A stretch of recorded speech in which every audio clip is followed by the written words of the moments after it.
Imagine a warm, foggy evening in Northern California, where young couples park along quiet lovers' lanes to look at the stars, feeling completely safe in the peaceful suburbs of the late 1960s. Suddenly, a dark figure approaches the car windows, blinding the occupants with a high-powered flashlight before unleashing a hail of gunfire. The year is 1969.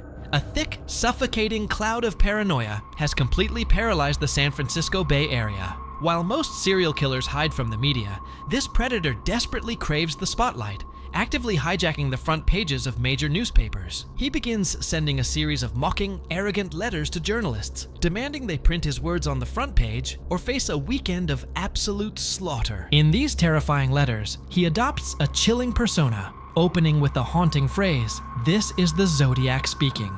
To prove his identity, he includes complex, hand-drawn cryptograms and ciphers, boasting that if the police can crack his codes, they will uncover his true identity. For decades, law enforcement and brilliant codebreakers would throw everything they had at the case, only to find themselves trapped in a deadly maze designed by an invisible phantom who always seemed one step ahead.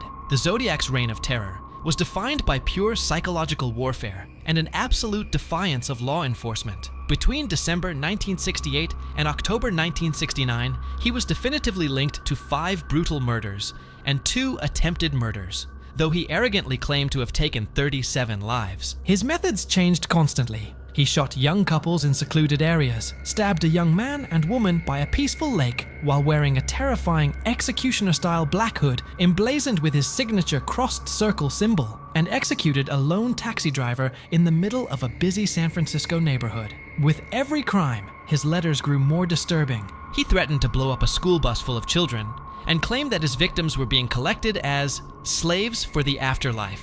Despite intense cross-jurisdictional investigations, thousands of suspect interviews, and endless forensic testing on the saliva from his stamps and fingerprints on the letters, the killer left behind almost no physical clues. The turning point that cemented his legendary status was his infamous Z408 and Z340 ciphers. While the first was cracked by a schoolteacher couple, revealing his twisted motivations, the second code remained completely unbroken, baffling the FBI and top military codebreakers for over half a century. It wasn't until late 2020 that a team of amateur global codebreakers finally solved the Z340 cipher, uncovering a chilling message that read, "I hope you are having lots of fun in trying to catch me." Scores of suspects were investigated over the years, most notably Arthur Lee Allen, a convicted sex offender who fit much of the circumstantial evidence but was never definitively linked by forensics. Yet no one was ever charged. Today, the case remains one of the most frustrating and haunting unsolved mysteries in American history.